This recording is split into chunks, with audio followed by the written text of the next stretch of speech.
That's really loud. Everything in the bucket list is in my basket. In a spot. I love that for you. What an excellent answer. But I have to choose between protecting my family financially or healing my body. You don't realize things are still a trigger until they trigger you again. And like you think you're over something and then it's like, comes in waves. no, you're not. Yeah. People that you know will not support you. Strangers will support you. All your friends are not really your friends. I would love to meet your full energy then. Sometimes just sitting with yourself and doing absolutely nothing is so important. Yeah, that's such an important lesson. You need to uncomplicate your life to be happy. I want to do something different, something a little bit less aggressive that also gives me the space to heal myself. I go on stage to laugh about my life. You are so good at this. And this time, everyone can guess who's going to win.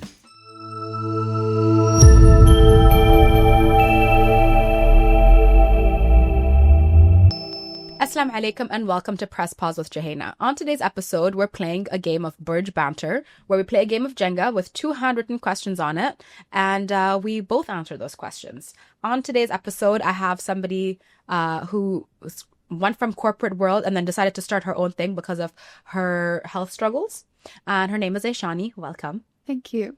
Thank you. So we're going to start with a rapid fire round. And it's word association. I learned this from my last guest. Okay. Just tell me the first word to pop into your head when I say a certain word. Okay. Okay. And we have a sound timer. So when this is done, we're done. Ready? Okay. And month. August. Emoji. Crying.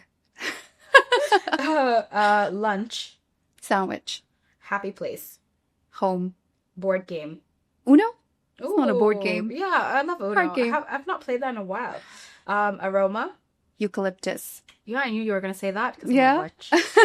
Dream job as a kid. Lawyer, actually. Oh, okay. So you made that dream. Yeah. Phone application. Flow. Very on brand. Bucket list item. Nothing. I have a shopping addiction. Oh, do everything in the bucket list is in my basket. In a spot. I love that for you. Animal. Lion. Superpower. Being a woman.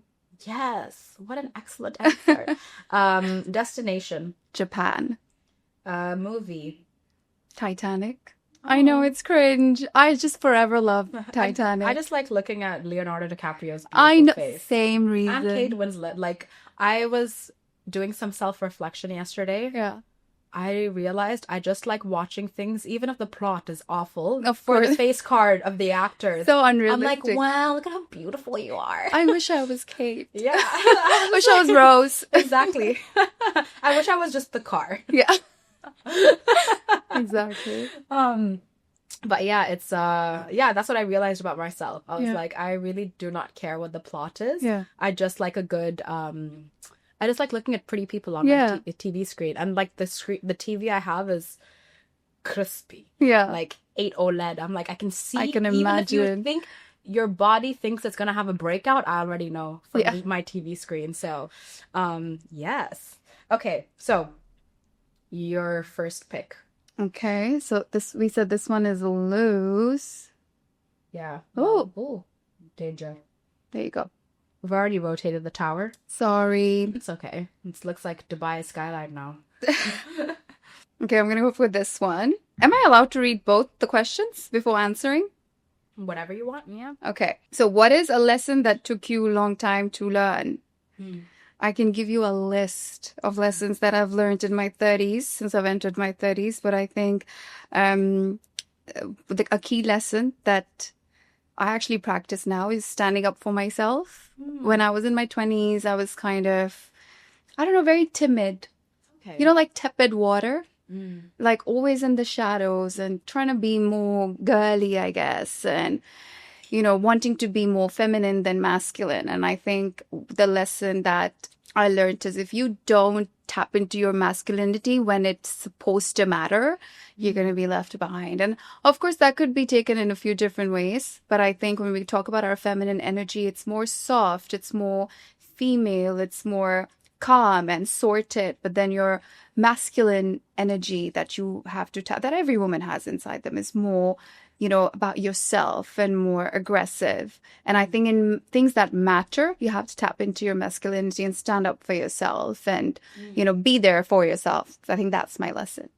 It's interesting you say that you were more in your feminine in your 20s because weren't you a lawyer at the time? I was, but that's why I was the young lawyer, the junior lawyer, So if I was interesting. told to work until 12 a.m. from 6 a.m., I did it, because I was young and I was basically being stomped all over. But then when I grew a little bit, I had some experience under my belt. I could call the shots for myself. I had the expertise, but I also kind of had the confidence that I didn't have in my 20s. I think maybe confidence is what was lacking for me. And over the years, I wouldn't say I'm the most confident person right now, but I think over the years, I've kind of learned to say no and stand up for myself. And if I say something is wrong, I'm going to make sure that I pull myself out of that situation. I argue or fight. And I know these are all negative words, but actually sometimes you just have to do it because no one else is looking out for you.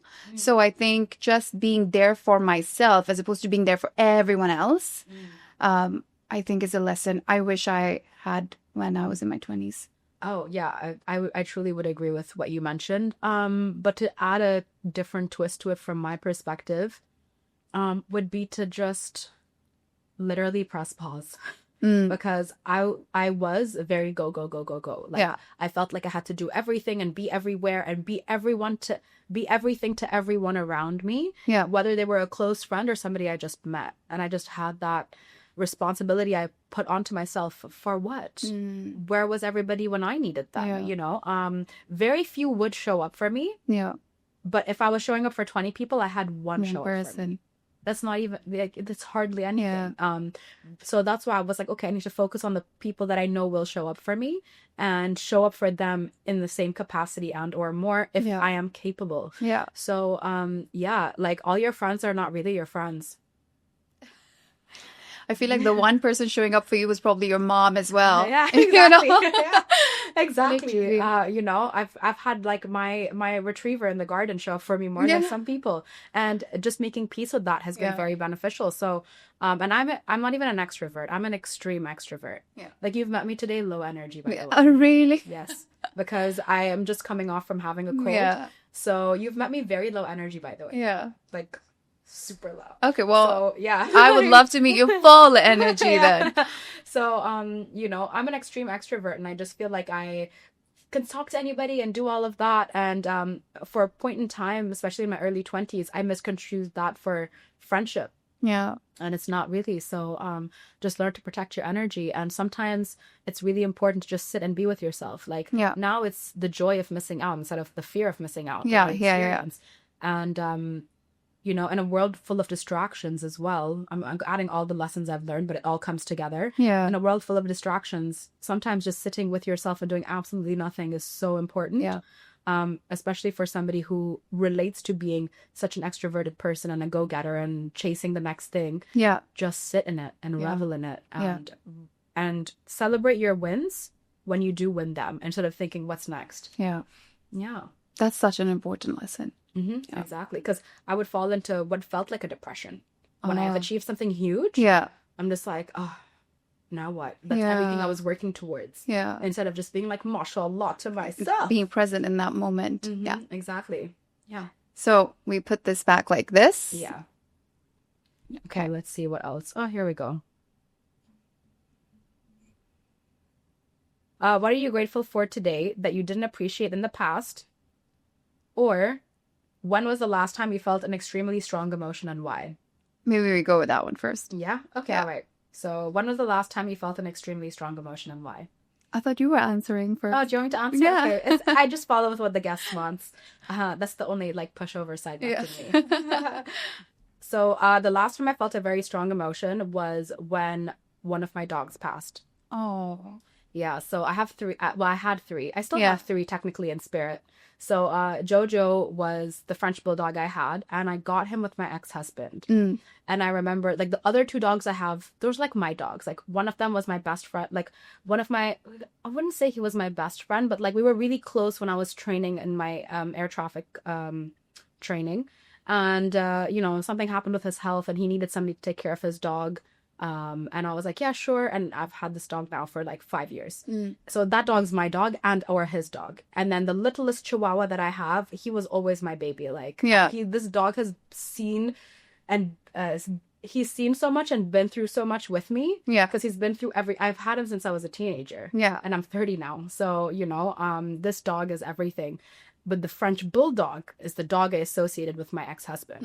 And he even looks like him when he walks, like muscular and So when he passed away, I was really upset. And it felt like that was I already got divorced. But I was like, in that moment, I'm like, oh, I got divorced. Again, yeah. And like, I don't have like my ex in my life anymore, which was my decision, to be honest.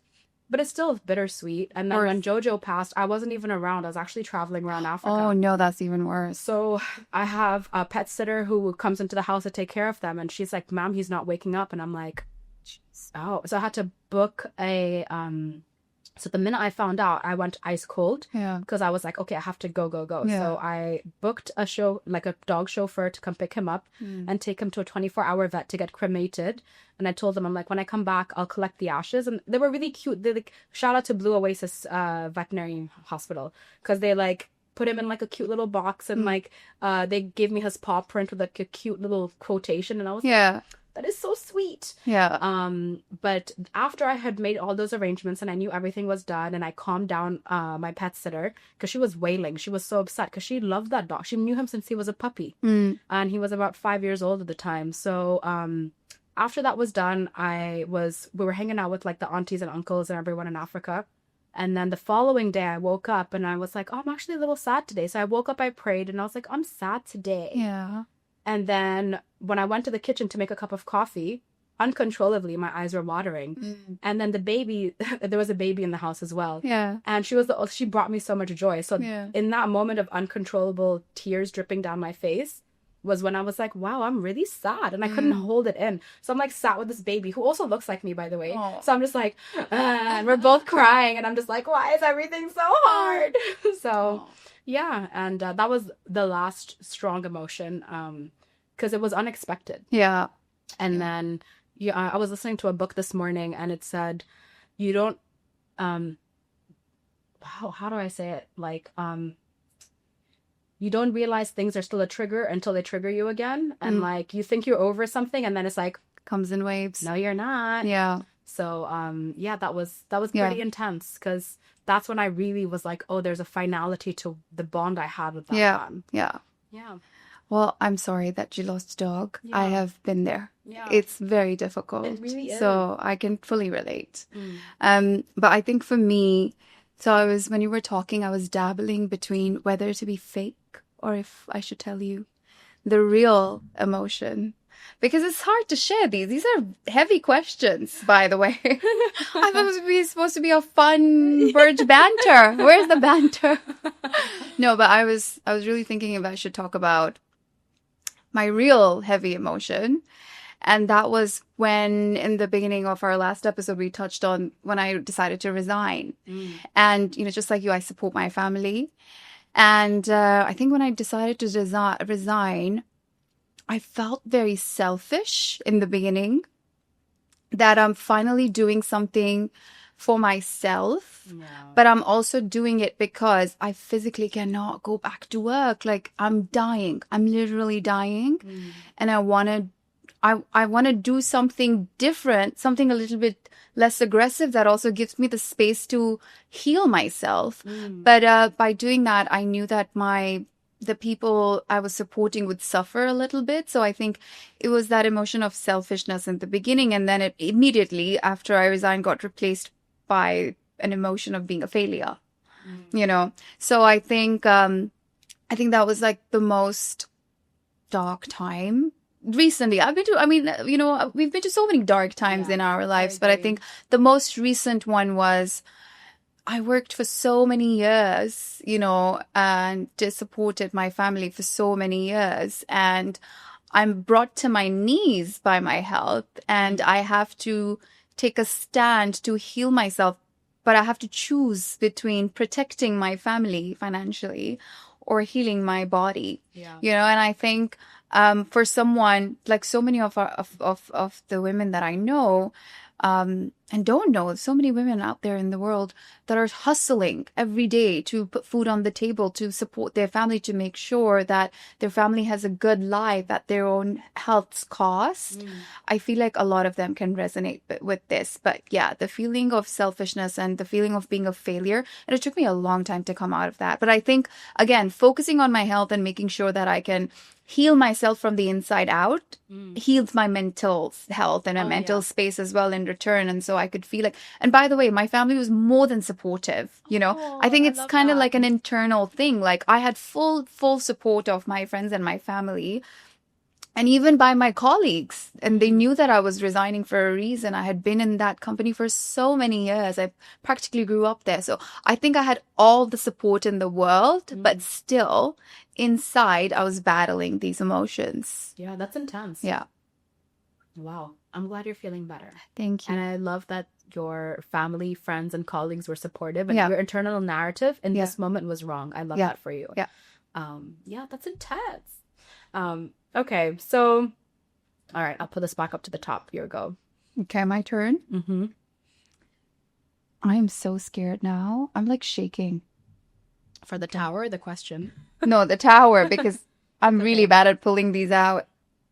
What historical event do you wish you experienced firsthand? Gosh, every historical event that has happened in the past has oppressed women. Yeah. Tell me one that maybe Harriet Tubman when she was out there fighting for freedom, you know? But I think every other historical event that has happened, or maybe I'm not being creative enough, has done more damage to being you know what? The right to vote. I would rally. I would be at the protests with my signs and with my, you know, loud voice and, you know, hoping that things will change and be present for that moment. That would have been amazing. Yeah. But also I'd love to meet my grandfathers. I never got to meet them. Yeah. So if I could go back, it would be definitely see my grandfathers and meet them and just be like, what have you done? Yeah. and then to meet, and then to just go and observe like how everything was built and like the Kaaba, like literally everything with with Mecca and like all of that, just out of curiosity to just see where that came from. Because when you read back, you just had to have this faith in this person and believe in them and believe in what they had to say. Yeah. So that would, and also I can't imagine like the level of public speaking required for that. So I would love to witness that. Yeah. I love that. I would totally want to join you and be a wallflower or be on the wall. But I hope that both of us can be there for that moment that's coming in the future where we, you know, we touched on this in the last episode where somebody's like, women's health gets 50% funding, you know, 99.9% funding. Like, I hope we can be part of that event. Yeah, exactly. Moving forward, that would be great. Oh, wait, there's another question, actually. Yeah. I don't want to do this, though. Oh, okay. You don't have to if you don't want to. This block is for the guest. You get to ask any question you want. Maybe we can save this for the last one. Yeah, sure. Yeah? If you can keep it and then you can think about what you want to ask me. Okay, cool. So I just keep it here. Yeah. Okay, cool. I am very open. So open that people tell me to be less open. So you can ask me anything you want. If you could time travel, this is very similar to this. If you could time travel, where would you go and what would you do? Or what would you do if you won the lottery? So what would I do if I won the lottery? At this point, I'd put all of the money into Moody because we are going through an active pre-seed fundraising round. So I think if you ask me this today, my answer is going to be very biased towards Moody and, you know, hoping that this is mission critical. If you ask me this, if I wasn't building Moody, my answer would probably be very cliche, buy my mom a house. I think all of us would say that. Yeah. You know, buy her a house, buy yourself a house, invest the money into great ideas. But right now, I think the biggest idea is Moody. And I think, like I said, it's mission critical, but also the mission is so big. So hopefully it's a large lottery so that I can put it all into my business and take it global and, you know, be that brand that closes the gender health gap. Yeah, inshallah. And for everybody who doesn't know and didn't watch the first episode, can you tell everyone about Moody? So Moody is a femtech based out of Dubai, and it's essentially a curated marketplace where we make healthy or science-backed, evidence-based products that are good for your hormones accessible. Yeah, I love it. What I would do if I won the lottery, I've had time to think about this because I recently had a foot injury and I couldn't go to my corporate job as an air traffic controller. I don't even know if it's corporate, but you know, I could take sick leave, so I'll take that. And I realized I probably would still keep my job because before I was like, I'll quit. Yeah. No, I think I'll still go to work just because. Yeah. But I think that's very important because just because, you know, you can spend all of your lottery money in one day. Yeah. So I think it's all about investing that money and like still, you know, having your feet on the ground. Yeah, exactly. You know, so I think I'd still keep my job for sure. That's what I learned in the time of having my foot injury, because I can't drive at the moment. So that's part of the reason why I can't go to work. So I would keep my job, which is something I wouldn't have said before this injury, and I would decide where that money goes. So like the last summer I'd gone to Zanzibar and I volunteered for a week at an orphanage and taught kids different topics that they decided they want us to teach, and it was like the best time I ever had. And I loved seeing those kids and like you know, the kids in the UAE, like alhamdulillah for them, they come from a lot of privilege and accessibility, and my experience is they're more brats than grateful for literally everything. And also, you know, they're sat with all these digital devices because of the accessibility to them, right, which is great. And then when I had gone there, I had kids from the ages of 3 up until 17. And they gave me to the older kids so I could teach them more technical topics, which I loved. But then, you know, the little kids would like run up to me and I'm like, and I'm like, yes, I'll give you all the love and the cuddles. And, you know, there was one of the boys who has the most beautiful voice, and he would do the call for prayer. And they knew the acoustics of the place, so they'd go to the corner and do that. And, you know, then everyone would pray in congregation. And, you know, while we're studying, in between all of the studying, would have like a little dance party. And there are no iPads, no technology, no nothing. And it just reminds you that you need to uncomplicate your life to be happy. And for me, it would be I would put everything towards making their lives better and giving them the opportunity to, if they choose to leave, then they have the accessibility to the education required in order to change the narrative of their life that they've been told they can live. So it would be literally to all those kids. Like, I love that answer. 1,000%. And when I've gone to Zanzibar, you know, my mom's mom's mom is from Zanzibar. So now I'm like, I'm Zanzibari. And I loved that island, and I loved the kids that I worked with and the people that I met, and it was just so beautiful. So I would want to give back to like all the little Muslim kids out there that I possibly could.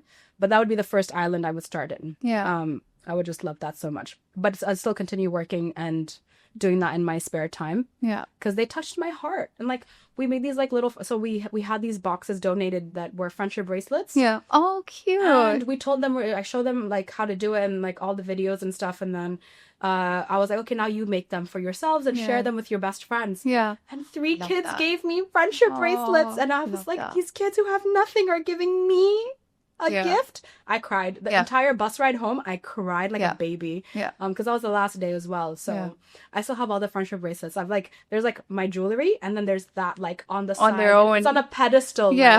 Because they touched my heart. No, honestly, every trip I go to Kenya, it's the same, because we go visit the same orphanage every time we go, and we always come back crying. Exactly. They're happier than we are. They are happier than we are. That was the biggest lesson I learned. And like having a language barrier didn't matter. But English is the spoken language. You know, I think it's more about how little they have and how happy they are, and they're so grateful. Should I go next? Okay, so the question I'm choosing is, what values are most important to you and why do they guide your decisions? Do you want to answer first? No, I want to listen to yours first. Okay. I want to sip my tea. Okay, I think this is based on my personal experiences. I think transparency, I've realized, it's a very important value to have. It could be a couple of different things that go together. Maybe more directness and transparency and just saying it like it is. Because I think, when I was practicing law, I think a lot of the things a lot of the things that are taught to us as young lawyers when it comes to communicating with your clients, you would imagine that the expectation is that you're as direct as you can be. But actually, it's a lot of bending the facts. It's a lot of not giving the full information. Or, I mean, you would imagine that you want to give your clients the full picture. But I think one of the things that I learned is I started to become like that in my personal life as well when I was practicing law. And it was kind of like pleasing my client more than giving them the right type of information and tools. And of course, there is the whole, idea of we want them to come back to us for more information. We want to retain them as clients. But I think what's so damaging that happened to me was that I started to become like that in my real life as well. And I think as I started to kind of remove myself more and more from the corporate world, I realized that if I'm talking to someone, whether on a personal level or a professional level, and if I'm nervous, I just tell you that I'm nervous. Or if this is not something that I've done before, I just tell you this is the first time that I'm doing this. You'll respect me more and you will have realistic expectations from me. And I will also not feel like I need to be fake or, talk to you in a certain way that's not natural to me. So I think, and I value that in other people in return as well. Like now that I'm doing business and I'm on my entrepreneurial journey as well, one thing that I think has really helped me and my experience with building Moody has been so positive is because when I speak to a brand or if I'm speaking to my community, I'm being as transparent as possible, with them. And then the feedback I get is so authentic as well. So I think that honesty, transparency, just directness, say it like it is. Doesn't mean you have to be rude. It just means that you have to be honest with people. I think that's what I've started to really value. And I must admit, it's something that I've learned recently, as bad as that sounds. Yeah. And it would only be considered rude because of that person's perception of what rude is, because they're not honest with themselves. Yeah, maybe. Yeah. Exactly. So I'm proud of you for that. Thank you. Huge. And I feel like it's really important to have that because at the end of the day, with whatever you build, right? You had your career in law, now you're building Moody. She's a couple months old. Yeah. But having that, no matter what your character is, no matter what you do later, whether it's continuing Moody, expanding Moody, or going in a completely different tangent, the character that you're building, people will remember how you are versus anything else. So just keep going. Thank you. Appreciate that. And even like for me personally, like a lot of people tell me they're like, you're so honest. And I'm just like, deal with it. And, but what else are you supposed to be? Exactly. For example, it was one of the girls and I met the partner she wanted to marry and I was like, ew. Okay, I mean, she's a friend though. I know. And I was like, do better. And then she's like, no, he's gonna ask for my hand. I'm like, I'm telling you from now, your dad will say no because I know I would spend time with the family.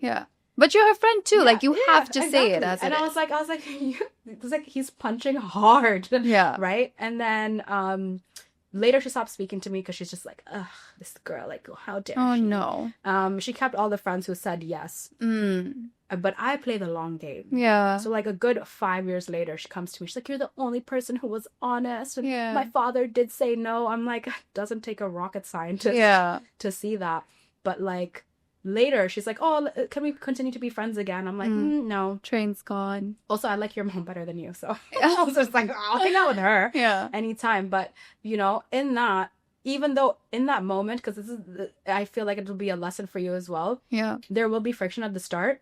Because they don't want to hear it. They really don't want to hear it, whatever it is. Whether it's something like this or if it's something business related. But later on, they will realize. And you have to have faith in that.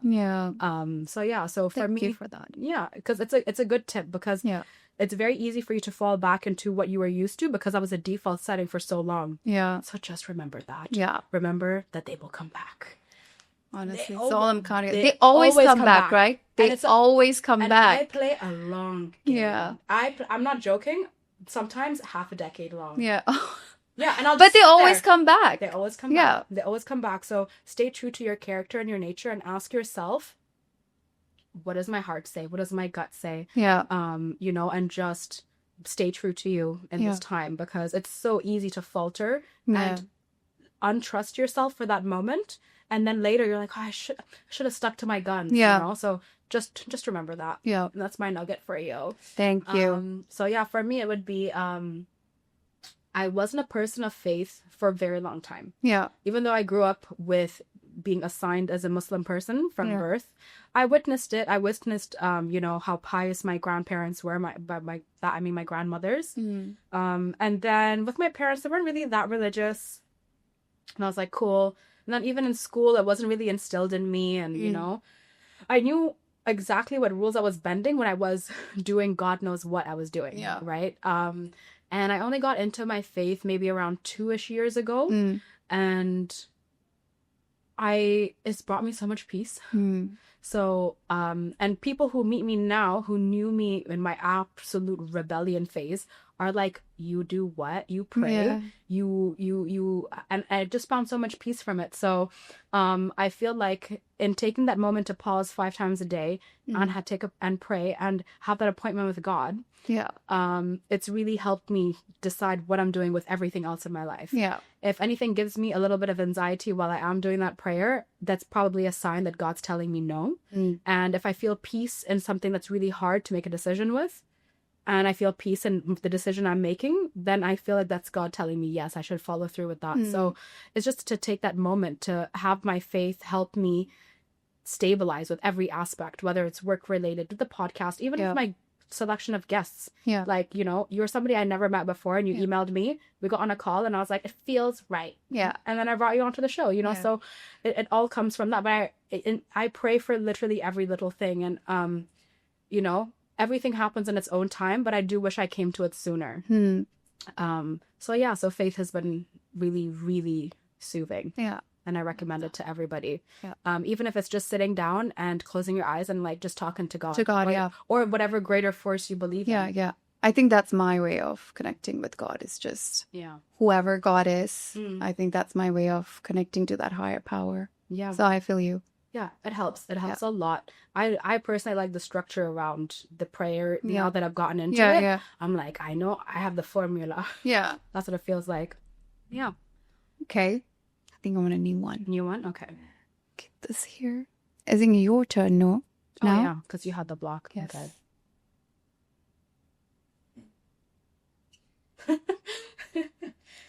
Okay.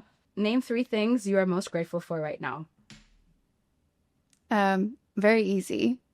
My partner. Oh, I love that. He's the reason why I am building Moody. And he's a man. Oh, okay. Men pushing women to do right by women's health is amazing. So that's great. I love that. I'm very, very grateful for him. I'm grateful for my mom, always. I should have put her first, actually, but I think... It's like, rewrite. Sorry, Mom. You're always on the top. No, I think him and my mom, and they also like are best friends. So that helps. I love that. That's a very big green flag, by the way. So I think they're like champions for what I'm doing with what I've chosen to do with my life and the journey I've decided to take, which is a very incredibly difficult journey. And I think...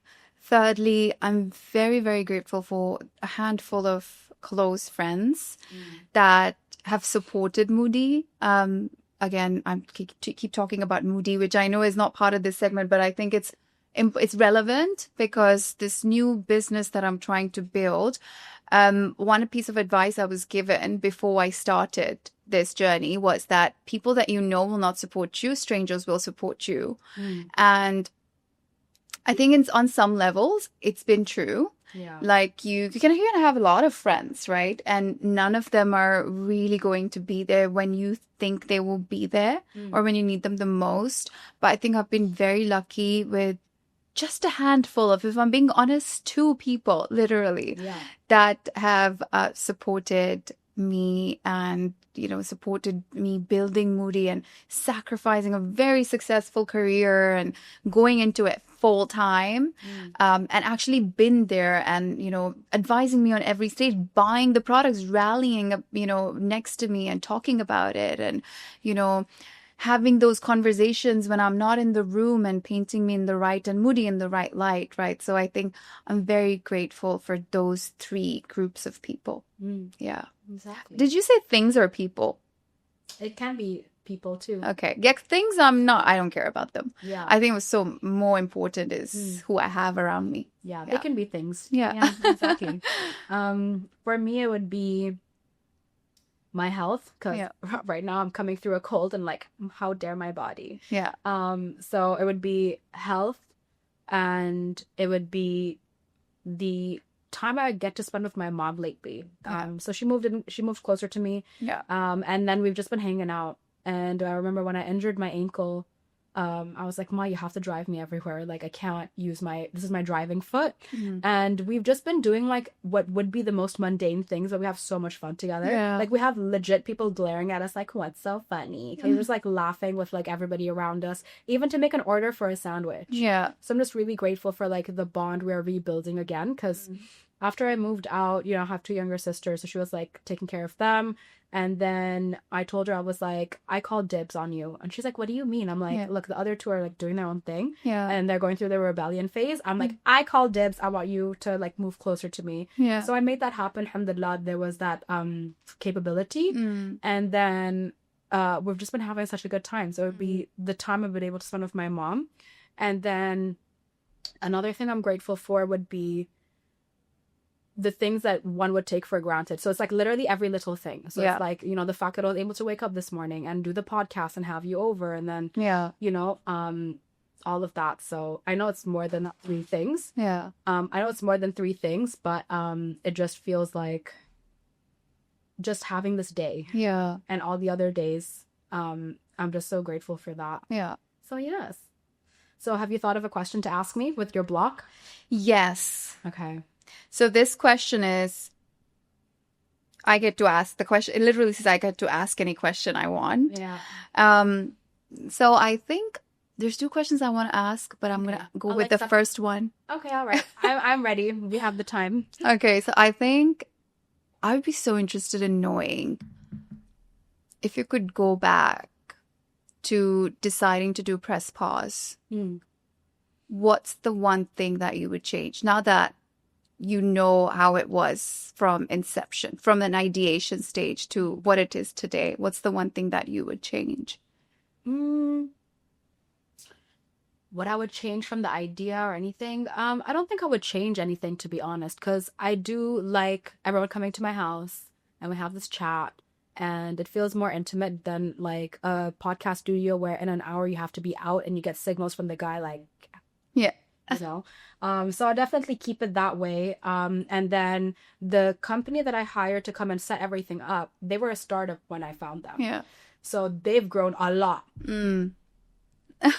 because of me, because I'm very detail oriented. Like every tiny, like even in our video call, I was like, what do you want to drink in your mug? You're like, you're gonna have a drink? I'm like, you can have 2 drinks. A real drink at that. Yeah, I'm like, the mug is not just for publicity. Yeah.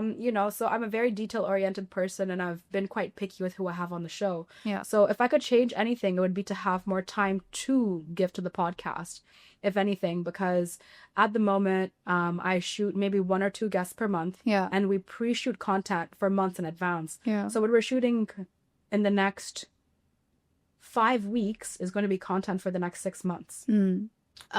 So for me, I would love to actually be able to do up to 2 or 3 shoots a week.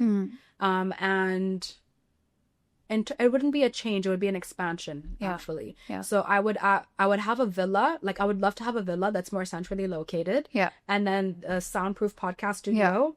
And then around it would be everything else. So actually, like this is my art, I've drawn it. So it'd be like, no way. Yeah. So it's like we'd have like workshops and things like that. So for example, companies like Moody would be able to come there and have like a ladies' lunch. Yeah. And then, we have like an awareness session. So it's like a space to help female brands grow, or anybody who I believe in grow. Yeah. Yeah. And it's like not just welcoming you into this home, but like that home. Yeah. And then, you know, just allowing people to come in there and be creative. Like I do stand-up comedy now. Yeah. So it would be a space where you can come and do your stand-up nights or open mic or spoken word and poetry. So it would be to literally build and expand and do that. And I don't think I would do it anywhere outside of the UAE because it's a hub where everyone's coming here. Yeah. So why should I leave? Yeah. So I would continue to build that, and it'd be a spot where people are like, oh, I want to go onto her show. And I'm like, I'll let you know, and I'll pray about it. Yeah. You know? So it would be that. It would be literally expanding that and then having like an in-house team so that they also have that stability of like the videographers, the editors, everything. They have that stability to allow themselves to feel comfortable enough to create better. Yeah. Because, you know, we're handling so many different projects, some can get fatigued possibly, you know, and more public speaking. Yeah. So it but you're so good at it already. Oh, thank you. I've worked really hard for that, by the way. So I had a fear of public speaking, and I found that when I was on stage in 2018. Yeah. Was it 2017? It's been a while now. And I remember I was doing a panel discussion, and I panicked on stage, and it was terrible. Yeah. My boss comes to me later. He's like, "You've misrepresented us. You're awful." And I'm like, no, it doesn't help. It wasn't to that extent, but that's how I heard it. Yeah. And I was like, I'm never doing public speaking ever again. Yeah. And then I came across my public speaking coach. I worked with her in COVID. So when there were no events is when I was working on it. And then now I do stand-up comedy, and then that has actually helped elevate my public speaking further because I go on stage to laugh about my life. Yeah. Everything that I've talked about is something that has happened to me or happened to somebody that I love, and I've gotten their consent to talk about it. So it would be to literally expand Press Pause. Yeah. And I would want to be able to do it more often, if anything else, because I have such a good time. Like I woke up this morning, I'm like, I'm grumpy, and like we spoke about our cycles as well. You're like, this is perfect because in your cycle now, I'm not on my period. I've just finished, so I'm thriving. You are thriving, and for me, I'm about to get my period. So I'm just like low on energy. Exactly. So I woke up this morning, and I was like, why? And then you showed up, and I'm like, this is why. Yeah. You know. Yeah. And we've been having a good time, and it's like lifted my mood up, and I just have so much fun with it because I learned so much, and I can share that with everybody else. Yeah. Which I love. Well, I would love to see you reach more audience. I think your energy is amazing. And I think that when your shorts or your reels or your content comes up, I think women in general are drawn towards it and want to see more of you. So I think it would be super cool if Press Pause can basically take over the UAE. Yeah, like that's what I want. And, you know, I could have seen if I could like work with a studio or like do something else, but I wanted full creativity that I get to decide the narrative. Yeah.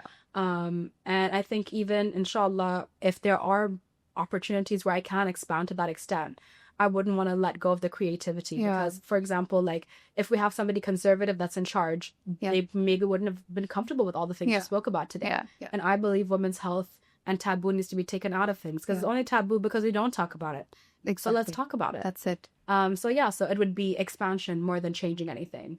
It would be to build, and also I'd have a kitchen. So I'd have a kitchen in that house because I love to like feed people. Yeah. So it's like because I wasn't feeling 100% well, like everything is like store bought today, but I'll always add a little something that I made. Nice. So there'd be a kitchen because I love to feed people. And like, at this point, I'll have a chef. I'll be like, make this recipe that I gave you. So it would be to literally create a home where people can come to Press Pause. Comfortable. And it would be a phone-free zone. You put your you lock the phone away and you come in. So because it's like, you know, some people would say, oh no, but you want people to take pictures and post it online. And it's like, no, word of mouth is going to make it happen. It's going to make it blow up instead. Exactly. Because they'll be like, you have to go there to see it. Like, oh, here's your 700 dirham matcha. No kidding. I love that idea. So it would be growth in a place of community to help people grow. It's like, for example, you know, earlier when we were talking about how you can do like pop-ups for Moody. Like it would be a space where if I believe in your brand or if it's like I like you, it's a contest. If I like you enough, just come and use the space. It would be something like that. That would be so cool. Because now it's like to rent a place and to rent an event space and everything. So it would be something that people can go and there would be pets. There would be animals everywhere. And if you're not pet friendly, Yeah. that's already a red If you're flag. Don't pet- come to my space. Yeah. Big No, I love bunnies that. and dogs and cats Yeah. all living in harmony How together. cute. Because that's what my childhood was like. Yeah. My mom's a vet, so we had cats, rabbits, birds, tortoises, dogs, all 5 different species plus Yeah. humans Yeah. coexisting and like, Yeah. living their best life. Sounds like the best childhood. Yeah, well, okay. That was the only good part. So yeah, did you have another question you said? No, I think that was the question. Yeah. Yeah. Awesome. That was the question. You answered it so well. Thank you. Yeah. Yeah. So let's play Jenga the way it was designed. Okay. And then when it topples, it topples. Okay, cool. Ready? Okay. Yeah. And this time everyone can guess who's gonna win. Bada bing, Probably bada gonna boom. be you. I haven't played Jenga in a long time. Oh yeah, here you can put that Back? block as well. Yeah. We can't do that, right? What? Like pinch it together. As long as it reaches to the top, who cares? It's like I know there are a lot more stricter rules in Jenga, but I've already like bent all of them. I'm like, let me write on these blocks. Mm. I think we can't do that either. Yeah, you're not supposed to like touch and Touch. tap. Yeah. Like if you commit, you commit. Do Okay, you I'm wanna put it gonna. back? No, I'm gonna. Wow, mashallah, should have been a surgeon.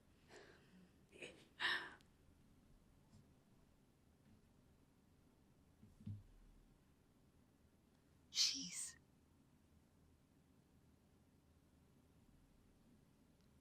I'm gonna be the one to topple this for sure. You are so good at this. As I use my lasik eyes. Oh, it won't. Also, I did just play it yesterday, so. I think I'm just gonna go for this one. Ooh, nice.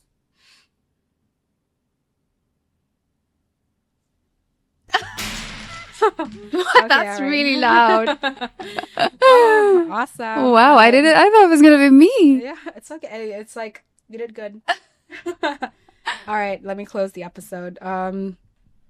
Thank you for everybody tuning in to Press Pause with 𝐬𝐿. If you haven't checked out the microbiography episode with Eshani, about her website, Moody.𝐶𝐭, not com, 𝐶𝐭. You know, she's got amazing goals, and I hope to see you succeed. I want to see Moody everywhere, and also thank you for all my gifts. Like, look at this, like, Yo, most bag I welcome. got with everything. And if you want to know what's in the bag, go watch the first episode. Yay. Press Pause family, please remember to like, comment, share, and subscribe.